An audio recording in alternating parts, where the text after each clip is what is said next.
कभी कभी कुछ बातों को भूल जाने में ही भलाई होती है। काव्या ने अपनी ननद निशा को बड़े प्यार से छुट्टियों में आने के लिए बोला तो निशा बहुत खुश थी। माँ दमयंती के देहांत के बाद निशा का मायके जाने को बिल्कुल मन नहीं करता था, क्योंकि पिताजी का 5 साल पहले ही देहांत हो चुका था। आज अचानक भाभी का फोन आने पर उसके मन में एक आस सी जगी कि अब मायके में सब ठीक होगा। छुट्टियों में निशा बच्चों के साथ मायके गई तो उसकी भाभी ने आदर सत्कार के साथ उसका स्वागत किया। थोड़े दिन मायके रही निशा को काव्या ने उपहार वगैरह देकर अच्छे से विदा किया। निशा अपनी भाभी का यह व्यवहार देखकर बहुत खुश थी। निशा को कुछ साल पहले का समय याद आ रहा था। माँ तब फोन करती थी जब काव्या बाजार गई होती। बेटी से बात करते वो हमेशा रो देती।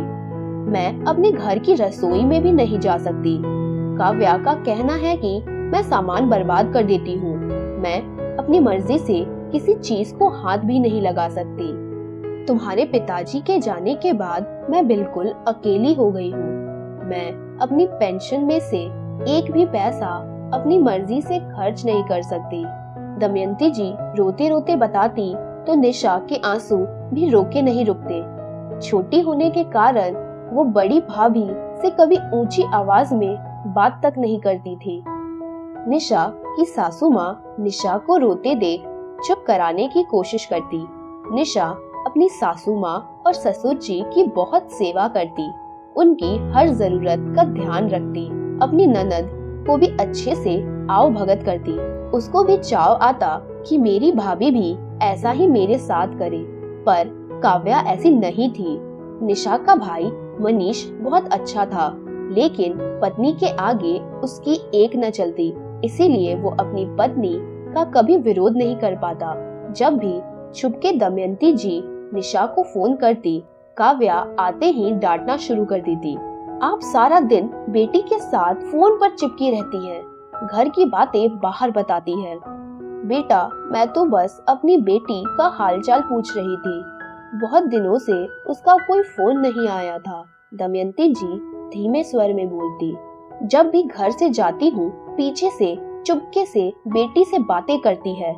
आज मैं जल्दी आ गई तो आप पकड़ी गई। भाभी काव्या की बातें सुन निशा रोते हुए फोन काट देती। धीरे धीरे दमयंती जी बीमार होने लगी और उन्होंने बिस्तर पकड़ लिया। काव्या की बेटी नेहा बहुत समझदार थी। उसने काव्या को समझाया, माँ, जैसा आप दादी के साथ बर्ताव करती हो, कल को जब तुम्हारी बहू भी आकर तुम्हारे और मेरे साथ ऐसा ही व्यवहार करेगी तो क्या आपको अच्छा लगेगा? आप अपना स्वभाव बदलो ताकि अपना कल सुधार सको। नेहा की बातों का धीरे धीरे असर हुआ और काव्या के स्वभाव में बदलाव आने लगा। अब वो अपनी बीमार सासू माँ का भी ध्यान रखने लगी। फिर एक दिन दमयंती जी चल बसी और निशा बिल्कुल अकेली हो गई। लेकिन नेहा और उसके भाई संजय के समझाने पर काव्या अब बिल्कुल बदल चुकी थी। अब वो निशा को भी अपनी बेटी नेहा की तरह स्नेह करती। कई बार निशा का पति राकेश उसको भाभी की पुरानी बातें याद दिलाता तो निशा कहती, पुरानी बातें भूल जाना ही अच्छी बात है। अब सब कुछ ठीक है तो क्यों उन बातों को याद करके दुखी होना। निशा की सासू माँ भी कहती, निशा बेटा, तुम्हारा दिल बहुत बड़ा है जो इतना कुछ होने के बाद भी इतनी आसानी से अपनी भाभी को माफ कर रही हो। माँ, मैं रिश्ते सुधार कर अपना मायका बनाए रखना चाहती हूँ। कभी दुख तकलीफ हो तो अपने ही काम आते हैं। जब कोई सुबह का भूला शाम को घर आ जाए तो उसे भूला नहीं कहते। निशा प्यार से अपनी सासू माँ को समझाती। निशा की सासू माँ भी निशा की बातों से सहमत हो उसको आशीर्वाद देते हुए कहती, इतनी समझदार बहू और बेटी सबको मिले जो रिश्तों को दिल से निभाना जानती हो। निशा की समझदारी से ननद भाभी के संबंध सुधर चुके थे। भाभी को माफ कर निशा ने मायका और अपने मन की शांति दोनों को बचा लिया था। दोस्तों, किसी को माफ करने के लिए बहुत बड़ा दिल चाहिए और माफ करने से अगर रिश्तों में सुधार आ जाए तो यह घाटे का सौदा नहीं है।